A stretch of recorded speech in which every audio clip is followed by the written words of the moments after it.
Queria conversar um pouquinho com vocês. Não poderia deixar de falar um pouquinho de vocês sobre, né? Esse mês é o mês da conscientização do suicídio. E assim, gente, mais uma vez passando aqui para falar para vocês da importância que nós precisamos, o cuidado, né, na verdade, que nós precisamos ter com pessoas que têm depressão, que têm ansiedade, que têm algum tipo de distúrbio, algum tipo de doenças psíquicas.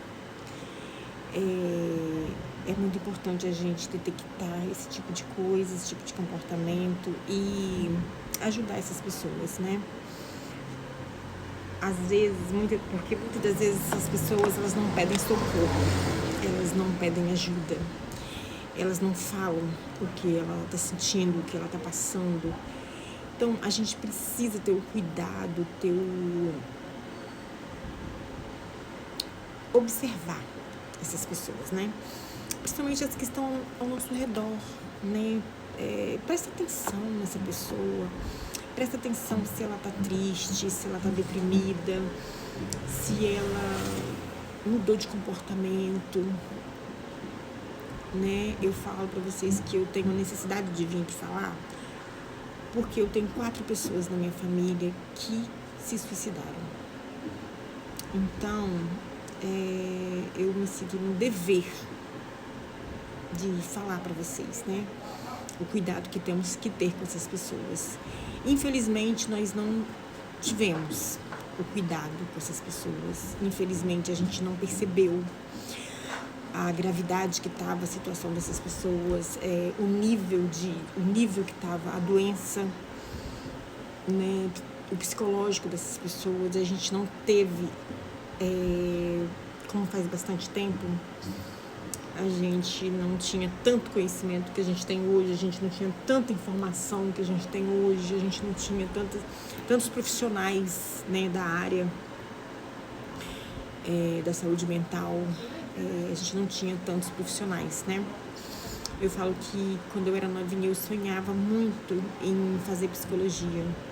Hoje eu tenho uma irmã, que é o meu orgulho, que conseguiu concluir, né, essa profissão linda que é a psicologia, né? Eu acho que é uma das profissões mais lindas que tem, é a psicologia, porque é você conhecer, né, a mente do ser humano, né? E a gente está vivendo numa era que as pessoas estão muito, mas muito doentes psicologicamente, né? Eu sempre falo que a gente consegue viver sem o pé, sem a mão, sem os dedos, sem um braço, sem uma perna. Doeu, inflamou, ficou necrosado, você vai lá e tira. A doença é visível, você consegue arrancar e conviver com ela, conviver sem o membro do seu corpo. Agora, quando a doença vem na mente, ela afeta a sua alma, ela afeta o seu humor, ela afeta muita coisa na sua vida. Ou seja, ela acaba com a sua vida. E você não tem como arrancar. Como que você arranca uma dor que tem aqui dentro? Como que você arranca uma dor que está aqui dentro? É muito mais complicado. E lembrando que toda pessoa que ela está depressiva, isso é comprovadamente, toda pessoa que ela é depressiva, ela está depressiva, ela está passando por essa angústia na alma, ela precisa de fazer 2 coisas. Cuidar, né? Procurar ajuda, mas de 2 ajudas. Porque você precisa tratar patologicamente, com a sabedoria que Deus deu aos médicos, mas você precisa tratar o espiritual também.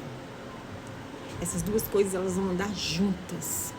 Você só vai conseguir se você colocar essas 2 coisas na sua vida, até você ser curado. Por que eu digo isso? Porque a gente sabe que o diabo, ele procura brechas para entrar em nossas vidas, né? E infelizmente quando a gente abre a portinha, ele entra, mas ele entra pra acabar com tudo, né? E assim, graças a Deus que Deus deu assim muita sabedoria ao homem, né? E a gente não pode negligenciar isso de maneira nenhuma. A gente precisa sim procurar um bom profissional, procurar ajuda, sabe? Se aprofundar na palavra de Deus, buscar ajuda espiritual, sabe? Buscar conversar com uma pessoa de Deus, uma pessoa que vai te instruir, que vai orar com você, vai buscar o Senhor junto com você, vai pagar um preço com você. Então, assim, é uma situação muito delicada, muito mesmo. Eu vivi isso muito de perto, né? Igual eu falei, com 4 pessoas muito próximas de mim, que era da minha família. Então, assim, hoje eu presto muita atenção, né, nas pessoas que estão ao meu redor, nas pessoas da minha família, e peço muito a Deus para me dar a sensibilidade, para me dar um discernimento, para eu perceber que existe alguém perto de mim que esteja com esse sintoma, para eu abraçar, para eu acolher, para eu conversar, para eu tentar fazer alguma coisa por essa pessoa, porque eu acho muito necessário quem está perto acolher muito essa pessoa e tentar ajudar da melhor maneira possível, porque não é brincadeira, né? E eu queria só deixar esse recado para vocês, né? Abrace mais as pessoas, ame mais, fala mais que ama, principalmente as pessoas perto de você, sua família, os seus amigos, as pessoas que você ama. Cuida das pessoas que você ama, porque o melhor e o maior bem que você tem é a sua família e as pessoas que você ama. Só isso que eu queria falar pra vocês. Fica esse recado, tá bom? Beijo.